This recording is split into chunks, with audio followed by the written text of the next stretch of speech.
Hello everyone, it's me again. I'm here with another video. Today's will be what if DC sold the rights to their characters, part 5. And I will be covering Phase 2 of the cinematic universe. The first movie is Superman 3. This film would focus on Clark having PTSD from Justice League because I feel like Superman Justice League could have seen, like, I'd say a vision of the future where Earth is being taken over by some alien AI. And maybe even a vision of the past where that AI destroyed his home. That's right, Brainiac, played by Jude Law, would be the villain. Essentially, Superman not only has PTSD, but has visions of Brainiac. He has PTSD of Brainiac because he was the one that destroyed his home planet of Krypton, like in the animated series. But he has visions of Brainiac because of Brainiac potentially taking over the world and him killing the heroes. And he is getting ready to marry Lois Lane. He allows Supergirl to help with the people in Metropolis for the time being because he needs to get his mind clear. And his Kara is doing exceptionally well. She takes down some villains like Livewire and Bloodsport, as well as Atomic Skull. Lex Luthor would break out of prison, but he doesn't really do a lot. Because apparently by this point, Lena Luthor, played by Rachel Weisz, and her fiance Bruno Mannheim, played by, I'd say maybe Guy Pearce or Sam Rockwell, would be in charge of LexCorp.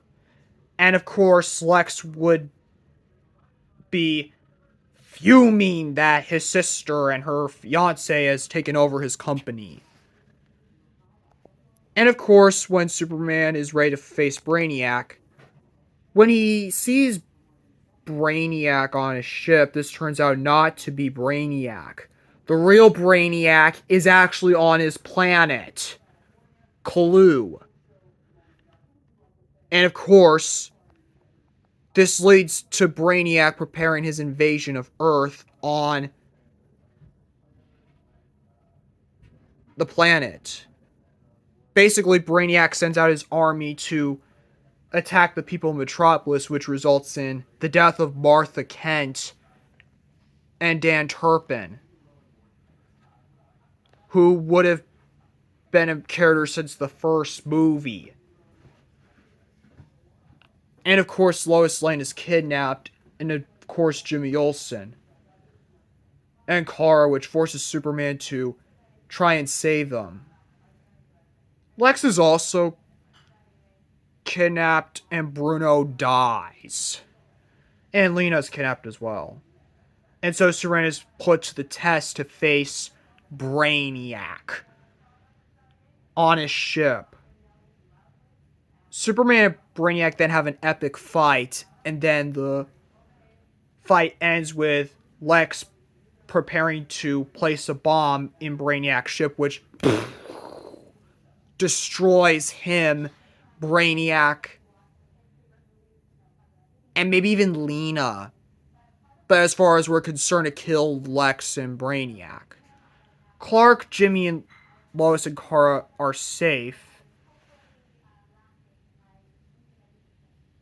But the one character that would help Superman in preparing for his fight with Brainiac would be someone like John Henry Irons, who I could picture being played by Jaden Smith, or Connor Kent, who in this universe would not be a clone of Superman, but instead Superman's biggest fan. And I could probably picture Bryce Geyser as Connor Kent.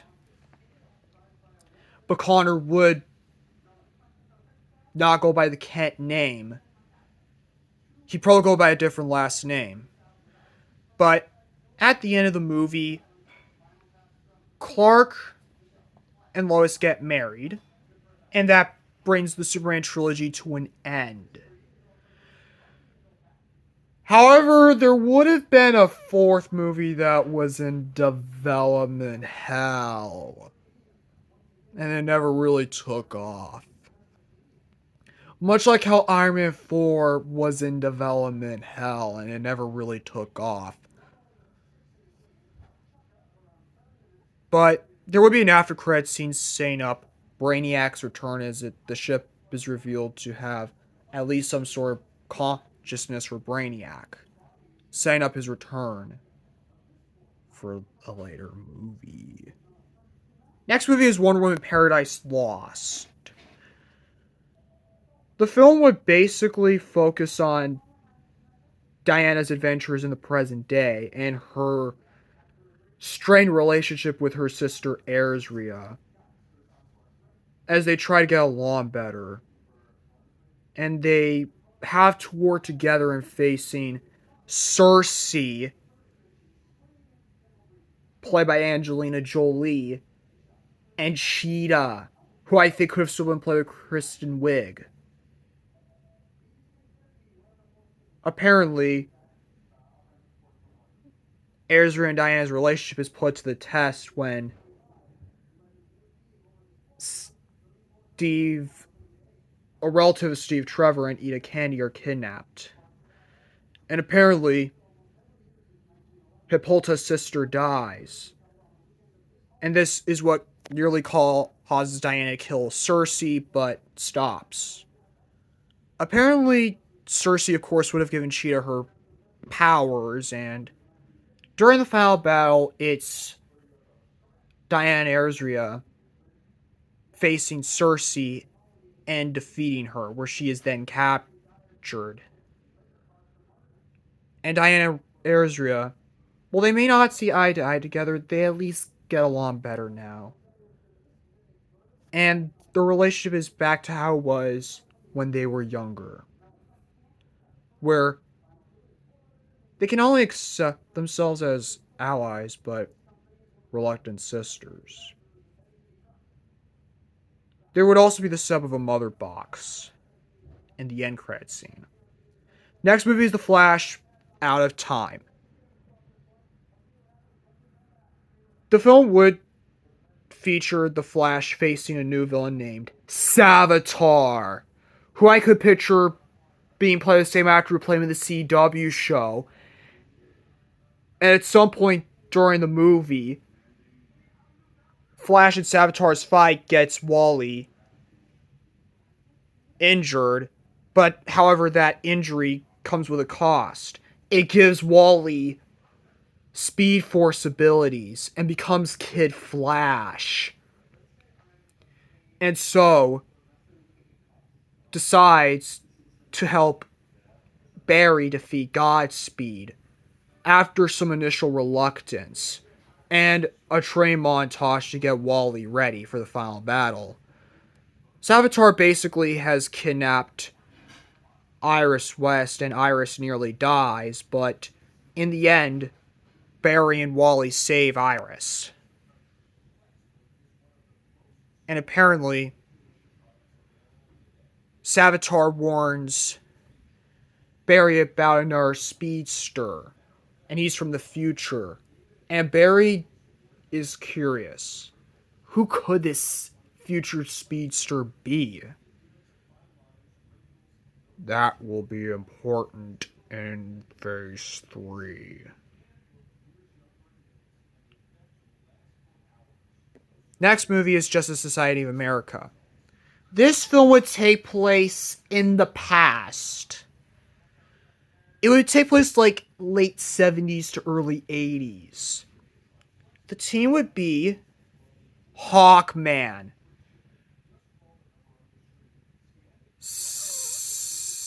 Black Canary, Dinah, the first Black Canary, Dinah's mother, Wildcat, Atom Smasher, and Dr. Fate. Justice Society of America, of course, some of you would know, is acting as the counterpart of Guardians of the Galaxy. As for the villains, they would be the Injustice Society. The villain, of course, would be Icicle with Brainwave, Tigress, and Wizard as Brainwave's henchman. And Shadow Thief is also another member of the team. And apparently,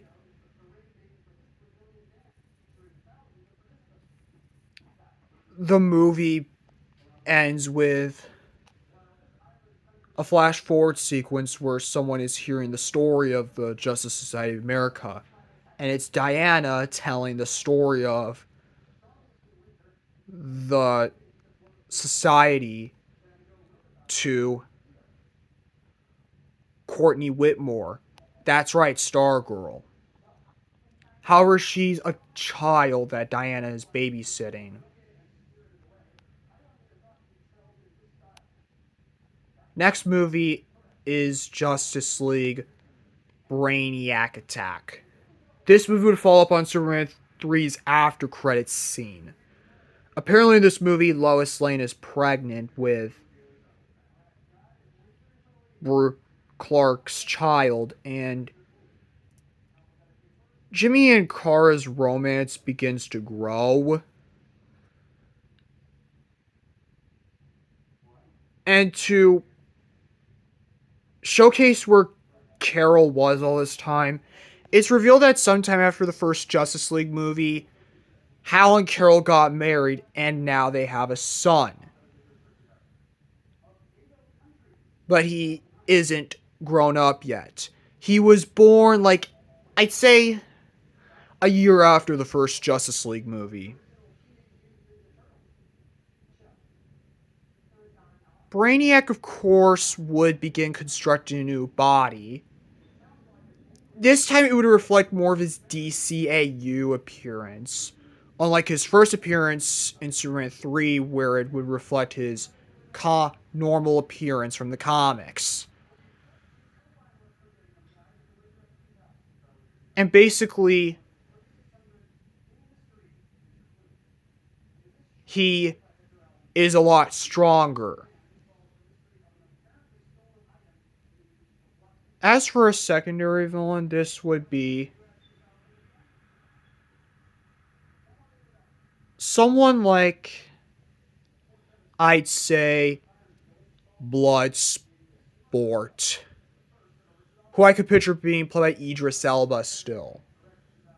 And apparently during the final battle, which is in Metropolis, we get the debuts of Zatanna and Zachary Satara. I was gonna go for Raven and Beast Boy, but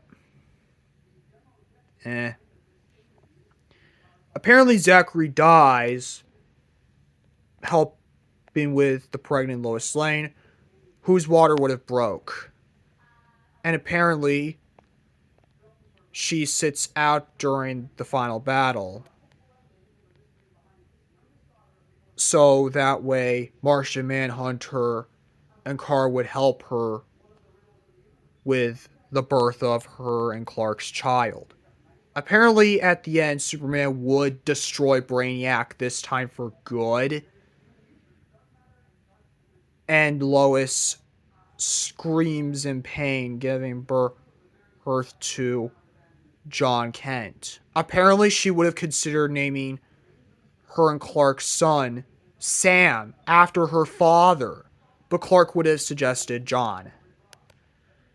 And at the end, Superman takes a backseat and kind of retires to be a father. However, an after credits scene would set up someone saying, "Fine. I'll take down the League myself. And that sets up Darkseid for the next Justice League movie. Next movie is Green Arrow. I know I made him the counterpart of Hawkeye, but the thing is, I also tend to depict him as like the DC version of Ant-Man. Like, I depict him as like the DC version of not only Hawkeye, but Ant-Man as well. Considering he is usually in a relationship with Black Canary and Ant-Man's usually in a relationship with Wasp. It kind of rhymes in a way. Basically, the beginning would showcase how Green Arrow and Black Canary met, and that Black Canary was once a singer who is constantly held captive at a bar until Oliver saved her, and they became crime fighters since. Apparently, the villains would be Dark Archer and Count Vertigo. Dark Archer would first appear during a crime scene with the Longbow Hunters. And apparently he and Oliver would know each other because they faced each other in the past. And this would lead to the final battle where apparently Dinah is kidnapped since she wouldn't be Black Canary much. And of course, Oliver faces Dark Archer and defeats him, while Count Vertigo escapes in the end, setting up his return down the line.